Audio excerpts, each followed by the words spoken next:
বড় সমাবেশের ঘোষণা বিএনপির। আওয়ামী লীগ নিষিদ্ধে কি কি উপায় আছে সরকারের কাছে, জানালেন আইন উপদেষ্টা। ইউনূস বললেন ডিসেম্বরে ভোট, মধ্যরাতে প্রেস নোটে বলা হলো জুনে, বলছেন দুদু। শিশুকে ধর্ষণ চেষ্টার শাস্তি 6 বেত। এবং সর্বশেষ জানাবো, বিএনপি ঘোষিত 31 দফা ঘরে ঘরে পৌঁছাতে হবে, বলছেন তারেক রহমান। শুনছিলেন সংবাদ শিরোনাম, এবারে বিস্তারিত। ঢাকায় বড় সমাবেশের ঘোষণা বিএনপির। 1 মে মহান মে দিবসে রাজধানীতে বড় সমাবেশ করবে বিএনপি। জাতীয় শ্রমিক দলের উদ্যোগে নয়াপল্টনে বিএনপির কেন্দ্রীয় কার্যালয়ের সামনে এ সমাবেশ হবে।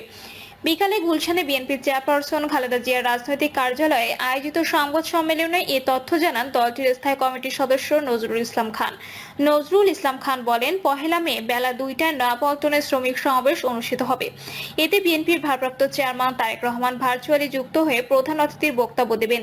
বিএনপির স্থায়ী কমিটির এই সদস্য বলেন, সমাবেশে ঢাকার পাশাপাশি আশপাশের জেলাগুলোর নেতাকর্মীরা অংশ নেবেন। ওই দিন সরকারি ছুটি থাকায় বড় সমাবেশ হলেও মানুষের ভোগান্তি কম হবে।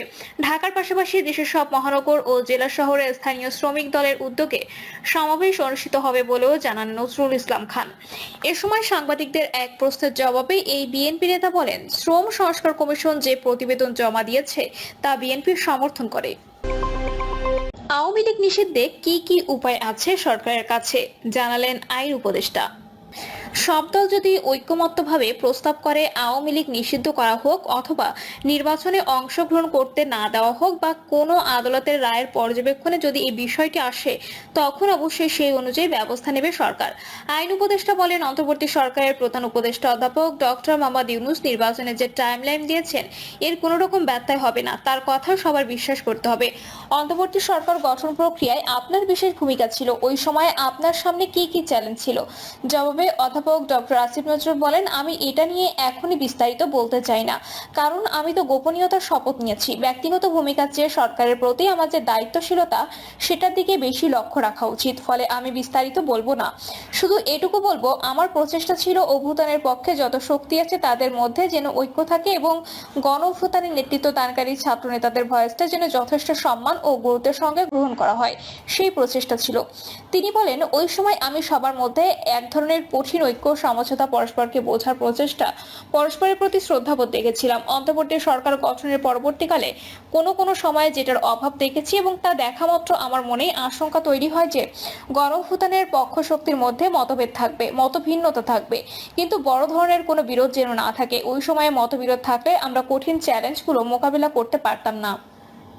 ইউনূস বললেন, ডিসেম্বরে ভোট, মধ্যরাতে প্রেস নোটে বলা হলো জুনে। ইউনূস বললেন, ডিসেম্বরে ভোট, মধ্যরাতে প্রেস নোটে বলা হলো জুনে, বলছেন দুদু।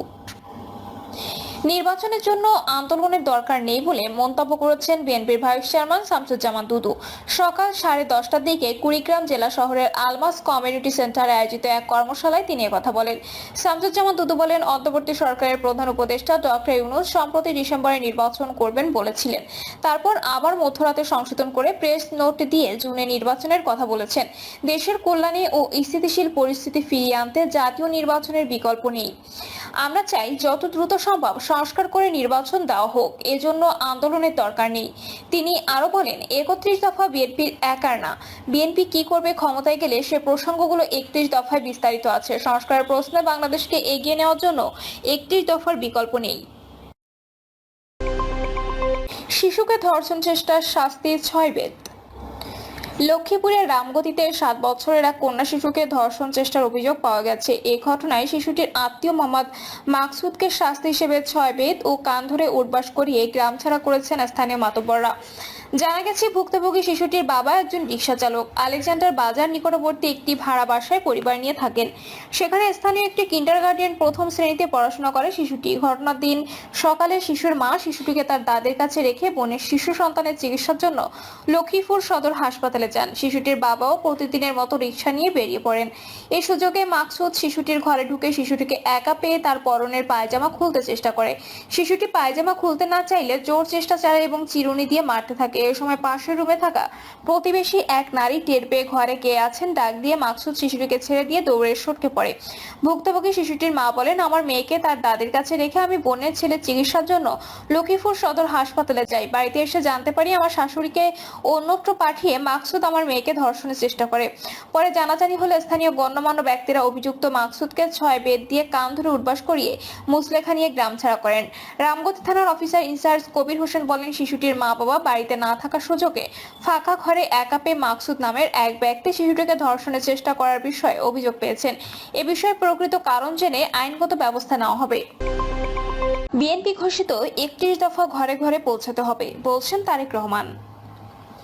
বিএনপির ভারপ্রাপ্ত চেয়ারম্যান তারেক রহমান বলেছেন, রাষ্ট্র কাঠামো মেরামতের 31 দফা প্রতিটি ঘরে ঘরে পৌঁছাতে হবে। এর দায়িত্ব নিতে হবে জেলা ও উপজেলা বিএনপি নেতাকর্মীদের। তিনি বলেন, আমরা সুযোগ পেলে 31 দফা বাস্তবায়ন করব। আমরা জনগণের সমর্থন নিয়ে সরকার গঠনে সক্ষম হলে 31 দফা বাস্তবায়ন করব। কেননা আমরা দেশের 20 কোটি মানুষের সঙ্গে কমিটমেন্ট করেছি। আমাদের সফলতা অর্জন করতে হলে এখনো অনেক পরিশ্রম করতে হবে। আপনাদেরকে অদৃশ্য শক্তির বিরুদ্ধে যুদ্ধ করতে হবে। যে কোনো মূল্যে আমাদেরকে ঐক্যবদ্ধ হতে হবে। যারা জনসমর্থন বিরোধী কাজ করবে তাদের সরিয়ে দিতে হবে। তা না হলে আমাদের অর্জন বৃথা হয়ে যাবে। বিএনপির ভারপ্রাপ্ত চেয়ারম্যান তারেক রহমান বিকেল 4টা 25 ভার্চুয়ালি কুড়িগ্রাম, লালমনিরহাট ও গাইবান্ধা জেলায় রাষ্ট্র কাঠামো মেরামতের 31 দফা ও জনসম্পৃক্তি প্রশিক্ষণ কর্মশালায় যোগ দিয়ে এসব কথা বলেন। এর আগে তিনি ভার্চুয়ালি প্রশিক্ষণ কর্মশালায় অংশ নেওয়া নেতাকর্মী প্রশ্ন ও প্রস্তাবনা শুনে উত্তর দেন। এর আগে বিএনপির ভাইস চেয়ারম্যান শামসুজ্জামান দুদু সকাল 10:30টায় কুড়িগ্রাম জেলা শহরের আলমাস কমিউনিটি সেন্টার জেলা বিএনপির রাষ্ট্র কাঠামো মেরামতের 31 দফা ও জনসম্পৃক্তি প্রশিক্ষণ কর্মশালার উদ্বোধন করেন। কর্মশালার উদ্বোধনকালে বিএনপির ভাইস চেয়ারম্যান শামসুজ্জামান দুদু বলেন, অন্তর্বর্তী সরকারের প্রধান উপদেষ্টা ডক্টর ইউনূস অতি সম্প্রতি ডিসেম্বরে নির্বাচন করবেন বলেছিলেন। তারপর আবার মধ্যরাতে সংশোধন করে প্রেস নোট দিয়ে জুনে নির্বাচনের কথা বলা হয়েছে। ডক্টর ইউনূস ডিসেম্বরে নির্বাচন করবেন বলেছেন। আমরাও চাই যত দ্রুত সম্ভব সংস্কার করে নির্বাচন দেয়া হোক। এজন্য আন্দোলনের দরকার নেই। এ সময় শামসুজ্জামান দুদু আরো বলেন, 31 দফা বিএনপির একার দফা না। বিএনপি কি করবে ক্ষমতায় গেলে সে প্রসঙ্গগুলো 31 দফায় বিস্তারিত আছে। সংস্কারের প্রশ্নে বাংলাদেশকে এগিয়ে নেওয়ার জন্য 31 দফার বিকল্প নেই। প্রশিক্ষণ কর্মশালায় আরো যোগ দেন বিএনপির কেন্দ্রীয় সহ সাংগঠনিক সম্পাদক আব্দুল খালেক, বিএনপির প্রশিক্ষণ বিষয়ক সম্পাদক এবিএম মোশাররফ হোসেন, কেন্দ্রীয় বিএনপির সদস্য আকরামুল হাসান মিন্টু ও ডক্টর মাহাদি আমিন সহ কেন্দ্রীয় কৃষক দলের যুগ্ম সাধারণ সম্পাদক মাহমুদা হাবিবা সহ জেলা বিএনপি নেতারা। কর্মশালায় সভাপতিত্ব করেন জেলা বিএনপির আহ্বায়ক মোস্তাফিজুর রহমান। কর্মশালায় অংশ নিয়েছেন জেলা, উপজেলা ও ইউনিয়নের বিএনপি ও সহযোগী সংগঠনের তৃণমূল পর্যায়ের প্রায় 6 শতাধিক নেতা। বিএনপির ভারপ্রাপ্ত চেয়ারম্যানের বক্তব্যের মাধ্যমে সন্ধ্যায় শেষ হয় রাষ্ট্র কাঠামো মেরামতের 31 দফা ও জনসম্পৃক্তি প্রশিক্ষণ কর্মশালা। প্রিয় দর্শক, এই ছিল এখনকার সর্বশেষ সংবাদ। আপডেট সব সংবাদ পেতে চ্যানেলটি সাবস্ক্রাইব করে বেল আইকনটি ক্লিক করে রাখুন।